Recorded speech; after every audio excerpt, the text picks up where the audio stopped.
Pernah nggak sih ngerasa kalau reformasi birokrasi itu kadang cuma kayak, ya tumpukan dokumen tebel aja, kayak rutinitas ngisi formulir, menuhin formalitas, tapi perubahannya nggak kerasa di masyarakat. Sebagai ASN atau kita-kita yang sering berurusan sama layanan pemerintah, rasanya pasti frustrasi banget kan?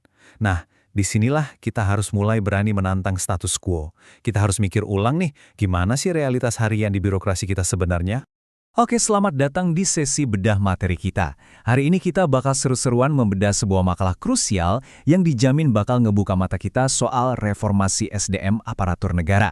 Judulnya, Budaya Inovasi MSDM Aparatur. Dan tenang aja, ini bukan teori akademis yang bikin ngantuk. Makalah ini tuh ibarat cetak biru, sebuah peta jalan keren buat mentransformasi sektor publik lewat budaya inovasi yang benar-benar mengakar kuat.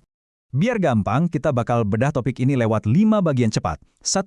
Mesin penggerak birokrasi modern. 2. Ekosistem budaya inovasi aparatur. 3. Strategi membangun taman organisasi. 4. Bukti nyata dari KIPP dan Surabaya. Dan terakhir, menghadapi tantangan perubahan berkelanjutan. Yuk, langsung aja kita mulai. Kita masuk ke bagian pertama. Mesin penggerak birokrasi modern. Gini, di era yang semuanya serba cepat dan kompleks kayak sekarang, pemerintah tuh nggak bisa cuma kerja efisien aja. Kita butuh mesin penggerak yang beda. Di satu sisi, kita punya birokrasi prosedural tradisional, Anda pasti tahu lah ya rasanya. Kaku, lambat, mau ngurus satu izin sederhana aja kadang harus fotokopi dokumen yang sama sampai 3 kali. Tapi di sisi lain, menurut panduan OECD tahun 2017, sektor publik yang inovatif tuh ngubah total cara pandang itu. Fokusnya benar-benar ke penciptaan nilai publik yang nyata. Organisasi yang inovatif nggak cuma nunggu disuruh, mereka terus bereksperimen. Karena jujur aja, tanpa kemampuan buat adaptasi dan eksperimen, reformasi itu ya cuma sebatas prosedur kosong. Nah, yang bikin makalah ini super menarik adalah metafora brilian yang dipakainya. Inovasi itu kan nggak muncul tiba-tiba ya. Dia itu butuh yang namanya taman organisasi. Bayangin gini, tanah yang subur itu adalah kebijakan pemerintah yang mendukung. Terus benihnya? Benihnya itu ya ide-ide liar dan cemerlang dari para aparatur. Dan supaya benih ini tumbuh, butuh air sama sinar matahari kan? Nah, itu adalah bentuk dari kepemimpinan dan sumber daya. Jadi kalau punya ide bagus, jangan disimpan aja di laci meja. Tanam di tanah kebijakan yang pas dan siram dengan kepemimpinan yang suportif. Lanjut ke bagian kedua, ekosistem budaya inovasi aparatur. Sama kayak taman yang butuh ekosistem seimbang biar gak mati pas ganti musim, inovasi di pemerintahan juga gitu. Berdasarkan kerangka kerja Shane tahun 2010, elemen pertama dan yang paling vital itu adalah kepemimpinan transformasional. Ini bukan tipe bos yang cuma duduk manis di ruangan ber-AC mantau absen ya. Ini tentang pemimpin yang proaktif jadi agen perubahan. Mereka ini ibarat tukang kebun sejati. Mereka ngasih inspirasi, ngasih ruang aman buat timnya nyoba hal baru, dan yang paling penting, nggak langsung menghakimi kalau eksperimennya belum sempurna. Elemen kedua, sistem penghargaan berbasis inovasi. Coba deh kita pikir pakai logika, kenapa juga seorang aparatur harus repot-repot meres otak nyari cara baru kalau gajinya segitu-gitu aja, tapi giliran gagal malah dimarahin atau terancam dipecat. Nggak masuk akal kan? Makanya, aparatur tuh butuh insentif dan pengakuan yang tepat biar berani ambil resiko.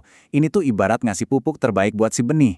Kalau birokrasi cuma sibuk ngehukum tanpa ngasih penghargaan buat kreativitas, ya jangan ngarep ada ide baru yang bakal mekar. Sekarang, coba tanya jujur ke diri sendiri. Berani nggak sih ngasih ide gila atau ngeritik atasan pas lagi rapat? Nah, ini dia elemen ketiga kita, lingkungan kerja yang aman secara psikologis. Ketakutan itu literally racun pembasmi gulma yang bisa matiin benih inovasi di taman kita. Aparatur sipil negara mutlak harus ngerasa aman buat nyampain pendapat eksperimental tanpa bayang-bayang ketakutan bakal kena sanksi. Dan buat ngelengkapin ekosistem ini, elemen terakhirnya adalah pembelajaran berkelanjutan. Dunia di luar sana itu berubahnya cepet banget loh. Organisasi harus terus dorong pengembangan kompetensi. Nggak cuma lewat diklat atau pelatihan formal aja, tapi juga lewat refleksi dari kerjaan sehari-hari. Pembelajaran yang nggak pernah putus inilah yang mastiin taman kita bisa terus adaptasi. Nggak cuma mekar di satu musim terus mati kekeringan gitu aja. Kita masuk ke bagian ketiga, strategi membangun taman organisasi. Paham teorinya aja jelas nggak cukup dong. Kita butuh pendekatan sistematis biar ini nggak cuma jadi inisiatif musiman. Mari kita lihat gimana cara ngebangun fondasinya lewat 4 langkah krusial ini. 1. Internalisasi nilai-nilai inovasi langsung ke dalam regulasi. Jadiin inovasi itu sebagai syarat penilaian kinerja. 2. Bangun kapasitas aparatur lewat pembelajaran berbasis pengalaman dan coaching. Jangan cuma kelas-kelas teori yang ngebosenin. 3. Manfaatin teknologi digital buat bikin platform kolaborasi ide. Dan 4. Perluas wawasan dengan perkuat ekosistem bareng sektor swasta dan juga akademisi. Lanjut ke bagian keempat, bukti nyata dari KIP dan Surabaya. Teori ekosistem taman tadi emang kedengarannya manis banget ya di atas kertas. Tapi, mari kita lihat praktiknya di administrasi publik kita sendiri. Coba lihat program Kompetisi Inovasi Pelayanan Publik atau KIP. KIP ini tuh bukti nyata dari omongan kita tadi soal pentingnya sistem penghargaan. Program ini ngebuktiin banget kalau institusi ngasih insentif, panggung pengakuan, dan kompetisi yang sehat, wah, itu bakal memicu semangat yang luar biasa dari para aparatur buat terus ngelorin terobosan baru. Dan ini ngasih gambaran brilian gimana metafora abstrak kita tadi benar-benar kejadian di dunia nyata. Di satu sisi ada fondasi teori kita, nah di sisi lain ada aplikasinya di pemerintah kota Surabaya. Mengacu ke penelitian Pratama di tahun 2019, Surabaya ngebuktiin kalau gabungan antara pemimpin bervisi kuat dan sistem penghargaan yang jelas itu sukses banget ningkatin kualitas inovasi pelayanan publik secara drastis. Studi kasus ini jadi bukti telak kalau inovasi birokrasi itu sangat bisa dieksekusi, bukan cuma mimpi siang bolong. Bagian kelima dan yang terakhir nih, menghadapi tantangan perubahan berkelanjutan. Tapi ya, kita juga harus realistis. Berkebun, apalagi di lahan birokrasi yang udah kaku puluhan tahun, itu susahnya minta ampun. Banyak banget gulmanya.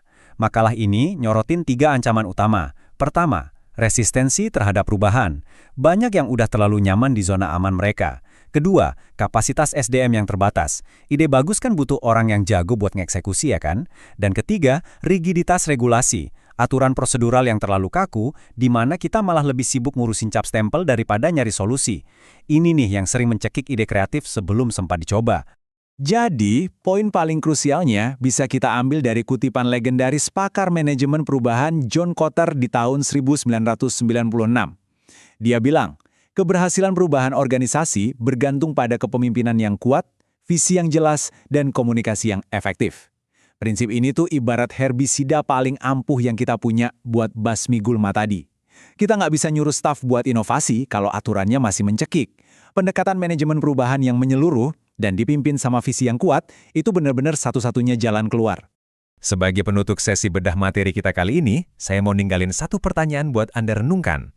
Udahkah instansi Anda jadi taman inovasi yang subur, tempat di mana ide itu dihargai dan dirawat? Ataukah masih jadi sekedar tanah gersang prosedural yang layu tanpa arah? Ingat, perubahan besar itu nggak terjadi pakai sulap. Dia dimulai dari keberanian Anda buat mulai nyemai benih inovasi hari ini juga. Teruslah belajar, jadilah tukang kebun perubahan di tempat Anda, dan sampai jumpa di bedah materi kita selanjutnya.